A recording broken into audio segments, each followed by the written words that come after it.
Manager. Oui, voilà. Non. Il y a un dessus.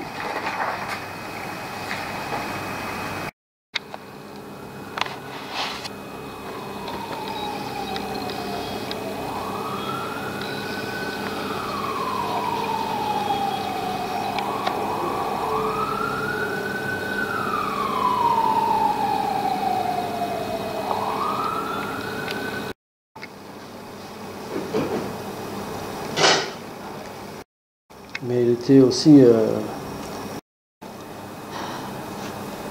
Juste une minute.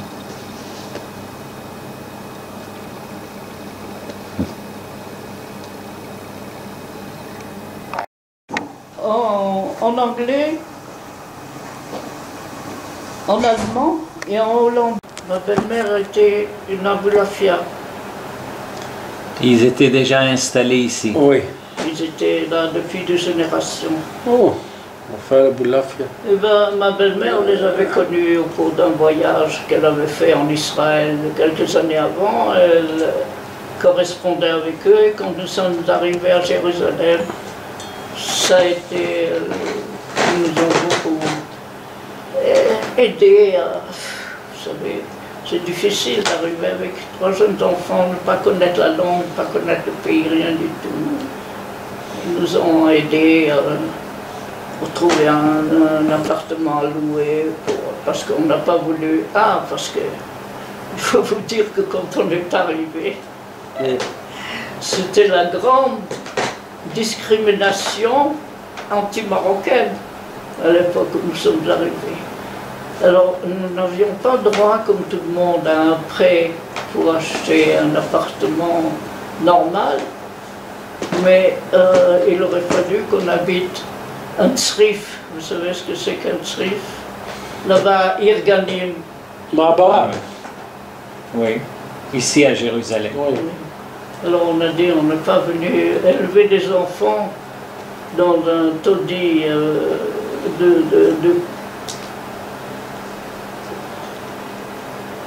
Pour ça, naturellement on a refusé, et on a pris un appartement, qu'on a payé entièrement bien sûr. Et on ne pouvait pas sortir d'argent du Maroc. C'était interdit de sortir de l'argent du Maroc. Alors c'était très difficile pour nous. Et c'est comme ça qu'on a fait toutes sortes de jobs. Je vous dis, mon mari... Mais comment vous êtes arrivé à faire sortir tous les meubles? Et tous les livres et tous les... Ah, parce que ça, oui. On a dit d'abord... Oui, mais ça c'est une autre histoire. Ça, au Maroc, on ne pouvait pas dire qu'on venait en Israël. On a dit qu'on allait habiter en France. Et on a... Vous êtes passé par la France. On est passé Oui. par Marseille. On est resté 2 semaines, combien? Parce qu'on est sorti avec les meubles et les On livres. a sorti des meubles. Toutes les affaires, tout ça c'est du Maroc. Oui, c'est bibliothèque, c'est Maroc. Bibliothèque. C'est Venise, le jeune, l'italien et tout bien. Mais il ne faut pas tout salader parce que c'est un peu confus tout ça. Ça devient confus pour les gens qui écoutent.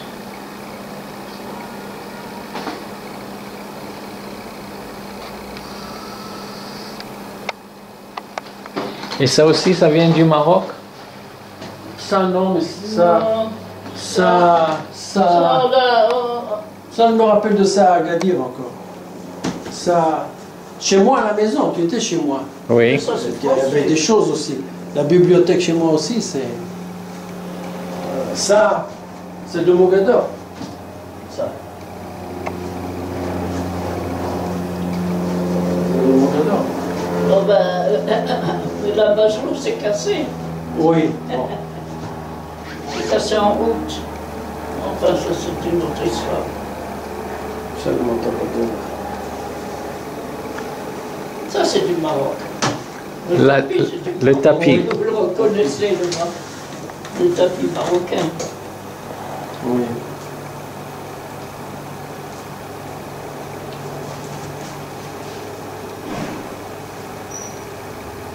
Ça, Quoi ça? La Ça. peinture. la peinture. Qu'est-ce qu'il y a là? Tu es du Maroc, je me rappelle de ça à Agadir. Oh, ben, bien sûr, c'était ça et l'autre qui est là. Mais c'est des trucs français. C'était des tableaux que papa avait dans sa garçonnière avant qu'on se marie. Eh ben, c'est ça. Ça, c'est depuis les années 30. Mais c'est pas intéressant, ça. Pourquoi pas? Monsieur. Pour, ça, c'est du Maroc. Très ancien. Chez ma mère, c'était ça. Oui, mais c'est pas marocain, hein. Attention. Il y a beaucoup de choses qui ne sont pas marocaines, des choses anglaises. Ça, c'est des trucs anglais qui ont importé au Maroc dans le temps.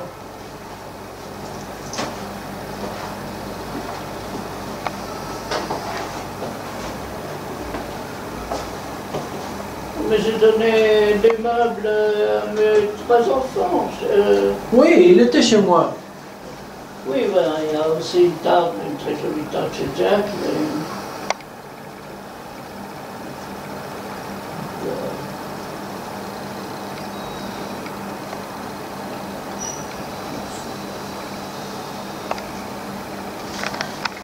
Vous dites qu'à votre arrivée au Maroc, c'était difficile.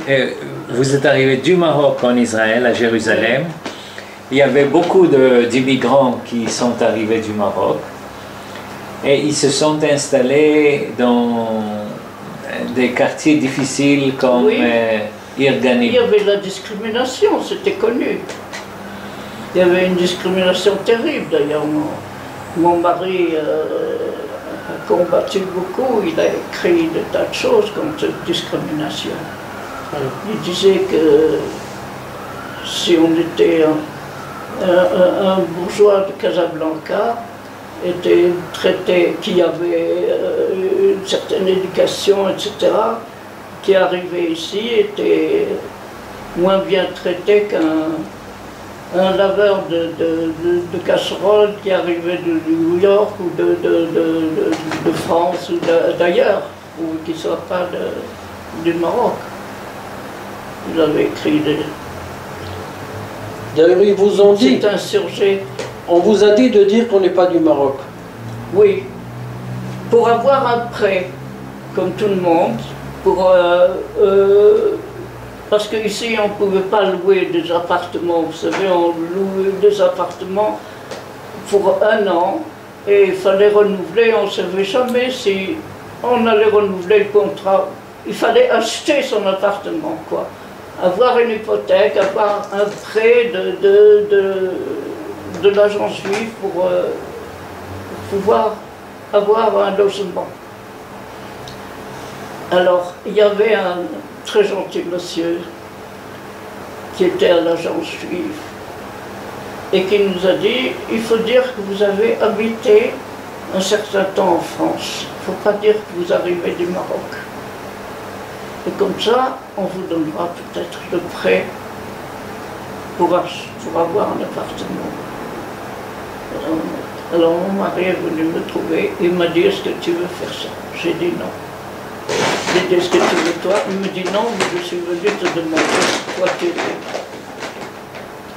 Si tu voulais quand même avoir un appartement correct et dire que j'ai dit non.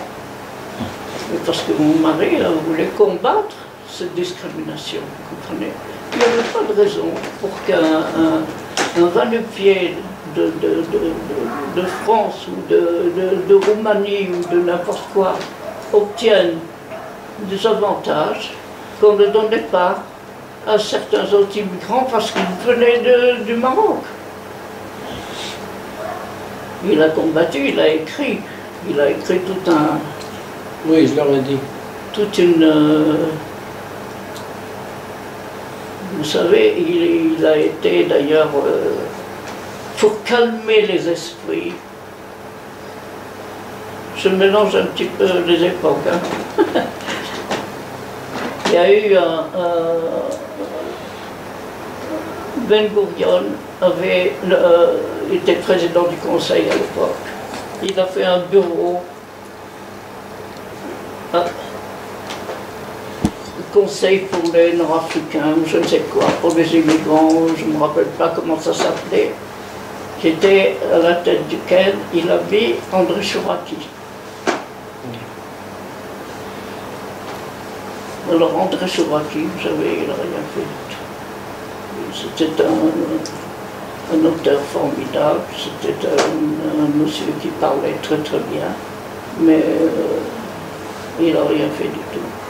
Rien du tout. Et il avait un très beau bureau et mon mari était allé là-bas, il avait embêté d'ailleurs.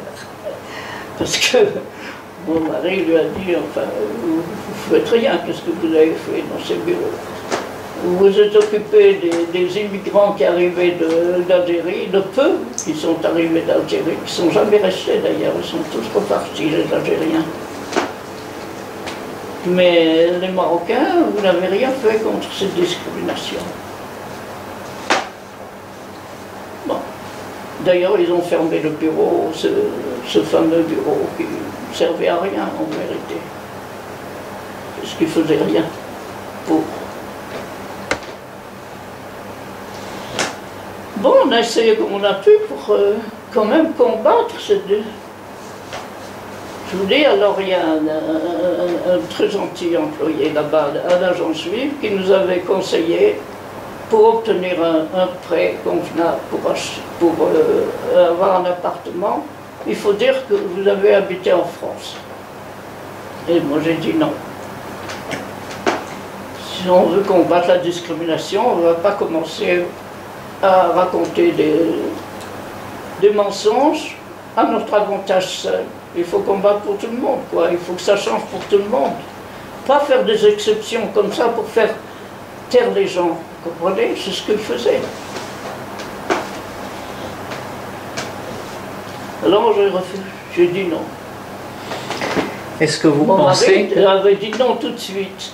Mais il est quand même venu me demander si j'étais prête à renoncer quoi, à certains avantages, à un avantage vital à l'époque. Alors je travaillais, j'ai eu la chance de trouver du travail tout de suite, alors que je n'avais pas travaillé depuis que j'étais jeune fille. 12 ans, je n'avais pas travaillé. Et mon mari travaillait, il a travaillé avec une compagnie qui était à Tel Aviv. Mais c'était difficile, c'était très difficile. Bon, pendant cette période-là, il y avait que la discrimination était évidente. Disons le traitement des immigrants,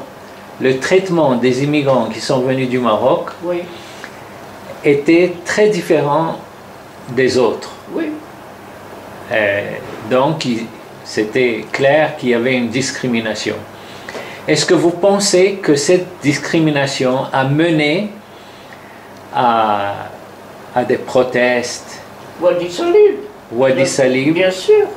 Seulement à Wadi Salib? Wadi Salib, c'était un commencement. Lorsqu'on brûlait les centres le bureau de travail, l'Ishkat Avoda. Ah, j'ai pas entendu de ça. On a fait ça dans plusieurs villes en voie de développement. Ah, oui? J'ai pas entendu. Oui. Alors, c'était lié à cette discrimination? Certainement. Est-ce que vous pensez que si le marché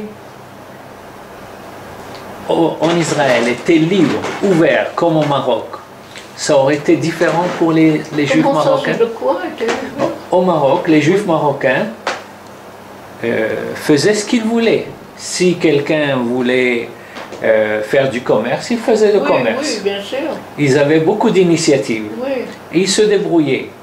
Est-ce que vous pensez que si c'était la même chose en Israël, si le marché économique était ouvert, libre, oui, que les Marocains auraient fait beaucoup mieux? D'abord, les Marocains qui étaient mieux que ceux qui sont restés seraient venus. Mais on savait déjà, on avait déjà entendu qu'il y avait de la discrimination contre les Marocains. Alors ceux qui quittaient le Maroc à l'époque, quand ils hésitaient à aller en France ou au Canada ou en Argentine, ben, ils choisissaient d'aller ailleurs plutôt que de venir en Israël. Mais s'il n'y avait pas eu cette Déjà, on savait qu'il y avait de la discrimination. Ils sont certainement venus ici. N'oubliez pas non plus que quand même le marché du travail ici est très réduit. Vous savez, c'est difficile de trouver du travail en Israël. Le problème était que ici, pour avoir accès à au travail ou initier des entreprises économiques, il fallait tout genre de permis. Et puis, comme vous dites, les Juifs marocains n'avaient pas accès. Pas seulement les Juifs marocains, vous savez, ils ont fait de la discrimination. Vous savez que vous connaissez le cinéaste Lelouch. Oui. Il est tunisien. Oui. Et il est venu ici d'abord. Il était en Israël d'abord. Oui. Il est venu en Israël et quand il est allé au ministère ou je ne sais où pour dire qu'il voulait faire des films, des cinéastes ou je ne sais pas quoi, on l'a envoyé promener.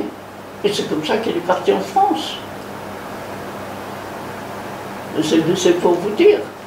Et il n'était pas le seul. Il n'était pas le seul, bien sûr. Mais il y en a d'autres qui ne sont même pas venus. Parce qu'il y avait déjà, on savait qu'il y avait déjà de la discrimination. Vous savez, ça se sait, ces choses. Hein. Pourquoi vous êtes resté? Hein? Pourquoi vous êtes resté? Parce qu'on était fous. Non, papa était quand même... travaillait là avec... Madame, comment ça s'appelait, Unico. Et puis, mon mari a trouvé quelque chose ici qui lui a donné énormément de satisfaction, qui lui a pas rapporté de l'argent. C'était le milieu intellectuel. Et tout d'un coup, c'était ça qui lui plaisait, beaucoup plus que les affaires. Il était un homme d'affaires qui n'aimait pas faire des affaires. C'était un amusement pour lui, les affaires. Mais ça ne lui donnait aucune satisfaction, ce qui l'avait toujours intéressé, toujours, toute sa vie, c'était l'histoire, et en particulier l'histoire des Juifs du Maroc.